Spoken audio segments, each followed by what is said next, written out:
સૌ નમસ્કાર, આપનું હાર્દિક સ્વાગત છે આપણી ચેનલ નિયરલી ઝીરો ફિઝિક્સની અંદર ચેપ્ટર નંબર 2 કન્ટિન્યુ ચાલી રહ્યું છે. એની અંદર આજે જે આપણે થિયરી જોવાના છે મોસ્ટ ઇમ્પોર્ટન્ટ થિયરી છે. બરાબર છે? થિયરી શું છે એટલે કેપેસિટર શું છે અને કેપેસિટન્સની સમજૂતી આપો. કેપેસિટર શું છે અને કેપેસિટન્સની સમજૂતી આપો અને તેનો એસઆઈ એકમ પણ જણાવો. પહેલા તો આપણે સમજીએ કે કેપેસિટર શું છે. તો કેપેસિટર એક પ્રકારની રચના છે. કેવી રચના છે? તો આ પ્રમાણે છે. કેપેસિટર એ એકબીજાથી અલગ રાખેલા બે સુવાહકોથી બનતી શું છે? તો એક રચના છે. બરાબર? કેપેસિટર એ એકબીજાથી અલગ રાખેલા બે સુવાહકોથી બનતી રચના. આ પ્રમાણે આ બે સુવાહકો છે 1 અને 2 એને એકબીજાથી અલગ રાખેલા છે. તો આ જે બનતી રચના છે એને શું કહેવામાં આવે છે? તો કેપેસિટર કહેવામાં આવે છે. Okay, clear? પછી કેપેસિટન્સ શું છે?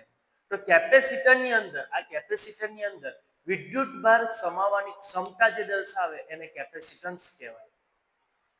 કેપેસિટરની અંદર વિદ્યુત ભાર સમાવવાની ક્ષમતા એને શું કહેવામાં આવે? કેપેસિટન્સ. ક્લિયર થાય? કેપેસિટર શું છે? એક પ્રકારની રચના છે જે બે સુવાહકોથી બને છે. બે સુવાહકોને એકબીજાથી અલગ મૂકવાથી જે બને છે એ જે રચના છે એને શું કહેવામાં આવે? કેપેસિટર.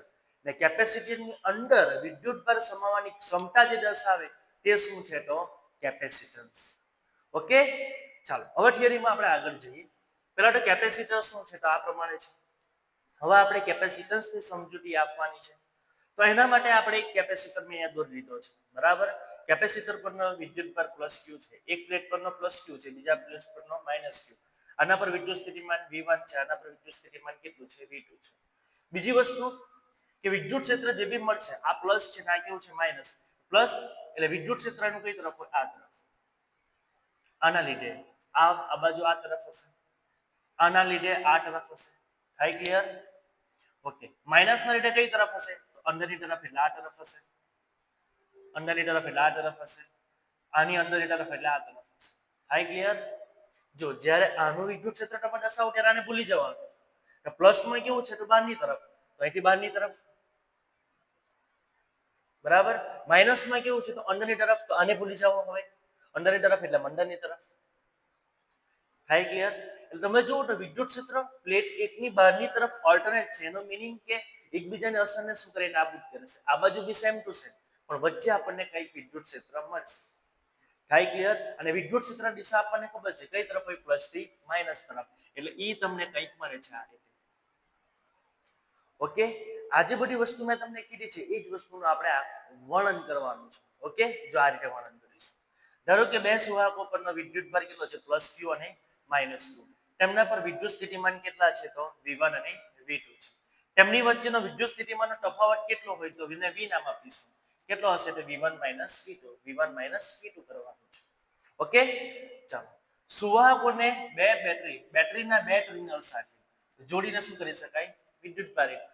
જો આપણે આ સુવાહકોને વિદ્યુત ભારિત કરવું હોય તો બેટરીના બે ટર્મિનલને જોઈન્ટ કરી દેવાનું. ઓકે, Q એ કેપેસિટર પરનો વિદ્યુત ભાર છે. શેના પરનો વિદ્યુત ભાર છે? તો કેપેસિટર પરનો વિદ્યુત ભાર છે. પણ હકીકતમાં જો જોવા જઈએ ને આપણે તો એક પ્લેટ પરનો જ છે. પ્લસ Q એટલે એક પ્લેટ પરનો છે. પણ કેપેસિટરનો કુલ કેટલો છે? તો આ તો પ્લસ Q છે ને આ કેવો છે? Minus Q. એટલે કુલ વિદ્યુત ભાર કેવો થાય? તો શૂન્ય થાય. Is clear? એટલે લખેલું હશે જે તે હકીકતમાં એક જ સુવાહક પરનો વિદ્યુત ભાર છે. વળી કેપેસિટર પરનો કુલ વિદ્યુત ભાર તો કેવો થાય છે? શૂન્ય થાય છે. Is clear? ઇઝી છે એકદમ. બરાબર? સુવાહકની વચ્ચેના વિસ્તારમાં વિદ્યુત ક્ષેત્ર એ કોને સમપ્રમાણમાં હોય? તો Q ના સમપ્રમાણમાં હોય. જેટલો વિદ્યુત ભાર હશે એટલું જ વિદ્યુત ક્ષેત્ર ઉત્પન્ન થશે વચ્ચેના વિસ્તારમાં. થાય ક્લિયર? એટલે આ રીતની કંઈક છે. આ આકૃતિનું વર્ણન થયું છે. બરાબર?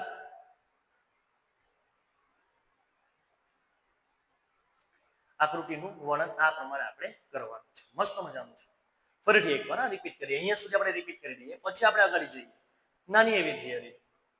કેપેસિટર શું છે? પહેલા તો એકબીજાથી અલગ રાખેલા બે સુવાહકોથી બનતી રચના. એની અંદર વિદ્યુત ભાર સમાવવાની ક્ષમતા એટલે કેપેસિટન્સ.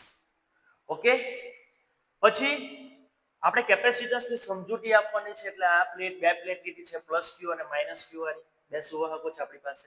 અહીંયા વિદ્યુત સ્થિતિમાન V1 છે, અહીંયા વિદ્યુત સ્થિતિમાન કેટલું છે? V2 છે. વિદ્યુત ક્ષેત્ર આપણને વચ્ચેના વિસ્તારમાં મળે છે. વિદ્યુત સ્થિતિમાનનો તફાવતને v કહીશું. કેટલો હશે? v1 માઇનસ v2 હશે. આ રીતનું છે. બરાબર. પછી આને મારે વિદ્યુત ભાર કરવું હોય તો બેટરીના બે ટર્મિનલને શું કરી દેવાના? જોઈન્ટ કરી દેવાના. ઓકે.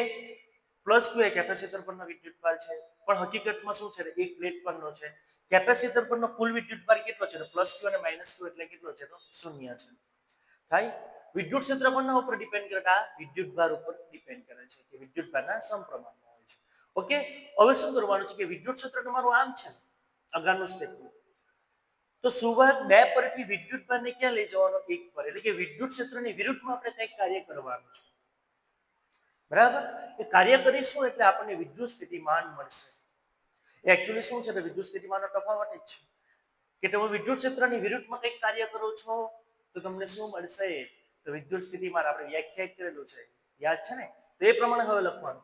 પરીક્ષણ વિદ્યુત ભારને સુવાહક 2 થી સુવાહક 1 પર લઈ જતા એકમ ધન વિદ્યુત ભાર દીઠ વિદ્યુત ક્ષેત્રની વિરુદ્ધ કરેલું કાર્ય એટલે કે વિદ્યુત સ્થિતિમાનનો તફાવત v છે. બરાબર. એટલે 2 પરથી ક્યાં લઈ જવાનો છે? 1 પર આપણે વિદ્યુત ભારને લઈ જવાનો છે. એટલે વિદ્યુત ક્ષેત્રની વિરુદ્ધમાં આપણે જે કાર્ય કરીએ છીએ એ જ આપણો વિદ્યુત સ્થિતિમાનનો તફાવત છે. થાય ક્લિયર? આ રીતનું છે. હવે વિદ્યુત સ્થિતિમાનનો તફાવત કેટલો હશે? તો એ વિદ્યુત ભારના સમપ્રમાણમાં હશે. જેટલો વિદ્યુત ભાર હશે એટલું જ આપણને વિદ્યુત સ્થિતિમાન મળશે. થાય ક્લિયર? એટલે આપણે વાક્ય લખવાનું આ પ્રમાણે કે તેથી વિદ્યુત સ્થિતિમાન પણ q ના સમપ્રમાણમાં છે. ઓકે. એટલે q ચલે છે શું લખાય? v ચલે છે કાઢ નાખો એટલે ઇઝ ઇક્વલ ટુ c. તો c is equal to q by v.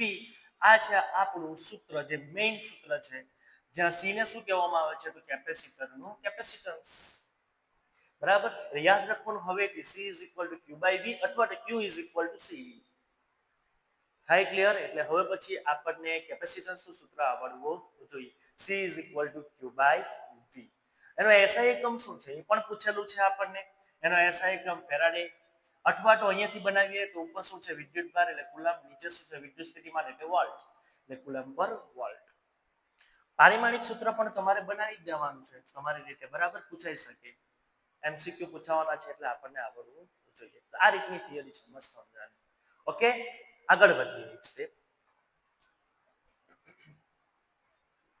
Most important theory, સમાંતર પ્લેટ કેપેસિટરના કેપેસિટન્સનું સૂત્ર મેળવવાનું છે. બરાબર. આ મોસ્ટ ઇમ્પોર્ટન્ટ કઈ બાબત ઉપર આધાર રાખે છે એ પણ આપણે ચર્ચા કરવાની છે. ઓકે. એટલે ઇમ્પોર્ટન્ટ થિયરી છે આપણા માટે. ઘણીવાર બોર્ડની અંદર પૂછાઈ ગયેલી છે આ થિયરી. બરાબર. બરાબર સમજીશું આપણે. બહુ કઈ એટલી બધી ડિફિકલ્ટ નથી, બહુ ઇઝી છે. જો આપણને આગલી થિયરી જો ખબર પડી હોય તો આપણને આવડી જ જશે.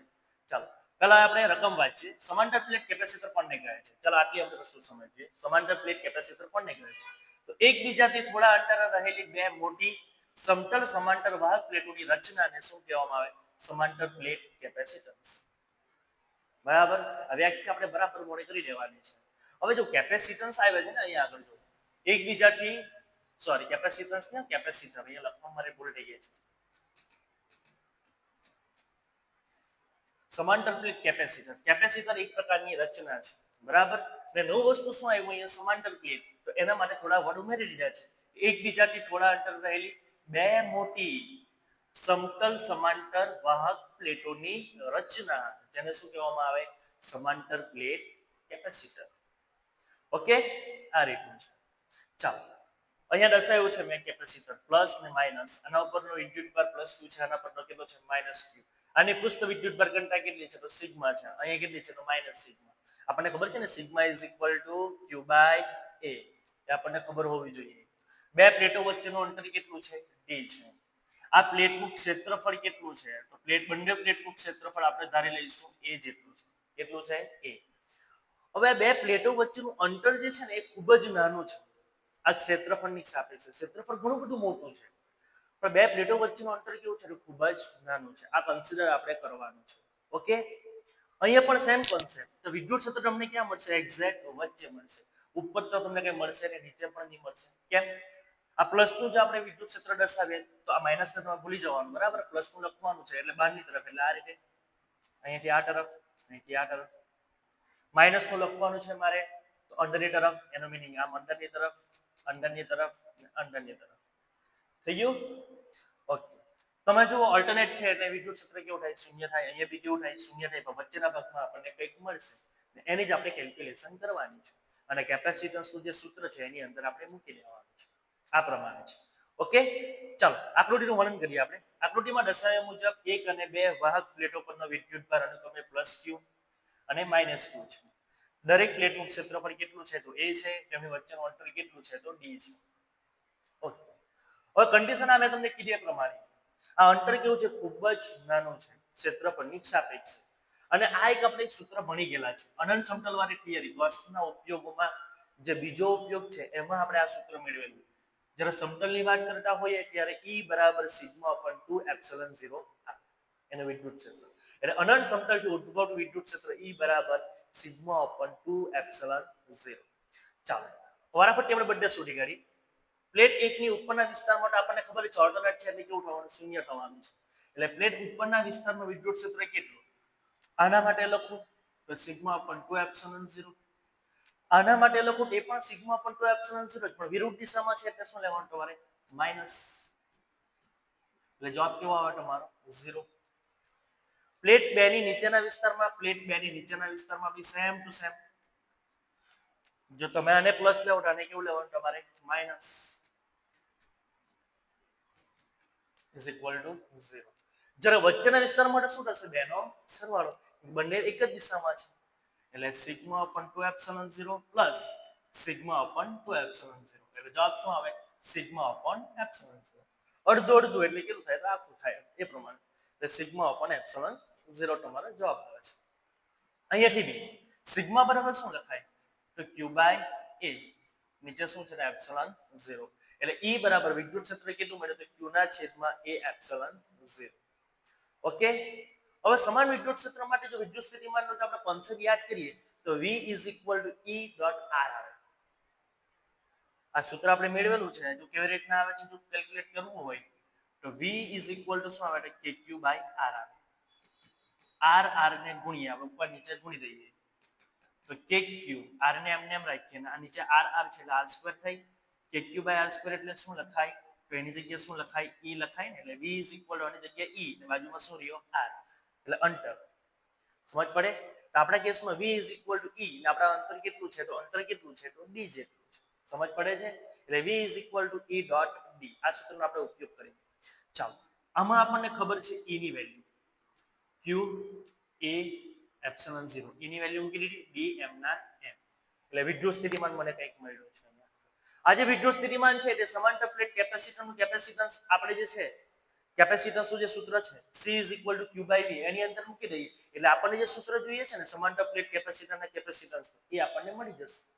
કેપેસિટન્સના સૂત્રની અંદર કિંમત મૂકવાની ઇનસો એટલે C = q/v એટલે q v ની કિંમત qd ના છેદમાં a એપ્સિલોન 0 q કેન્સલ માટે C =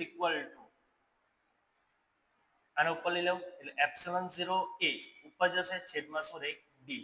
આ આપણું મેઇન સૂત્ર છે. આ જે સૂત્ર છે એ કનું સૂત્ર છે તો સમાંતર પ્લેટ કેપેસિટરના કેપેસિટન્સનું સૂત્ર. સમાંતર પ્લેટ કેપેસિટરના કેપેસિટન્સનું સૂત્ર C = epsilon 0 a/d. Most important સૂત્ર છે આપણા માટે. ચાલો ફરીથી એકવાર આપણે જોઈ લઈએ બરાબર. પહેલા તો સમાંતર પ્લેટ કેપેસિટર કોને કહેવામાં આવે બરાબર કેપેસિટર છે બરાબર. એકબીજાથી થોડા અંતર રહેલી બે મોટી સમતલ સમાંતર વાહક પ્લેટોની રચનાને સમાંતર પ્લેટ કેપેસિટર કહે છે. પછી આપણે દર્શાવી દેવાનું છે કેપેસિટર એનું વિદ્યુત ક્ષેત્ર દર્શાવી દેવાનું છે. એની પૃષ્ઠ ઘનતાઓ આપણે અહીંયા જરૂર પડશે એટલે તે પણ દર્શાવી દેવાની. પ્લસ છે અહીંયા કેવી છે માઈનસ છે. વિદ્યુત ક્ષેત્ર તમને વચ્ચેના વિસ્તારમાં મળશે. આમાં ઓલ્ટરનેટ મળશે બંનેમાં. બે પ્લેટો વચ્ચેનું અંતર કેટલું છે d એનું ક્ષેત્રફળ બંને પ્લેટનું કેટલું છે તો a છે. આકૃતિનું વર્ણન તમારે આ રીતે કરી દેવાનું છે. આ કન્ડિશન મહત્વની છે d² < a. આ જે અંતર છે ખૂબ જ નાનું છે ક્ષેત્રફળની સાપેક્ષ એ લેવાનું છે. પ્લેટની એકની ઉપરના વિસ્તારમાં 0 મળે, બેની નીચેના વિસ્તારમાં 0 મળે, પણ વચ્ચેના વિસ્તારમાં બંને કેવા છે એક જ ડાયરેક્શનમાં એટલે આપણને કંઈક મળશે. એટલે આ રીતે મળે છે તેમાં સિગ્માની કિંમત તમારે મૂકી દેવાની છે. પછી આ સૂત્ર છે વિદ્યુત સ્થિતિમાનનું વિદ્યુત સ્થિતિમાન અને વિદ્યુત ક્ષેત્ર બરાબર એનું સંબંધ ધરાવતું અહીંયા સૂત્ર છે V = E.D. આ રીતે કંઈક આવે છે એમાં કિંમત મૂકી દેવાની છે. અને કેપેસિટન્સના સૂત્રની અંદર તમે કિંમત મૂકી દઈશું એટલે આન્સર તમને મળી જશે. હવે પ્રશ્નમાં એક બીજો હતો. પ્રશ્નમાં એવું પૂછેલું હતું કે કઈ બાબતો પર આધાર રાખે.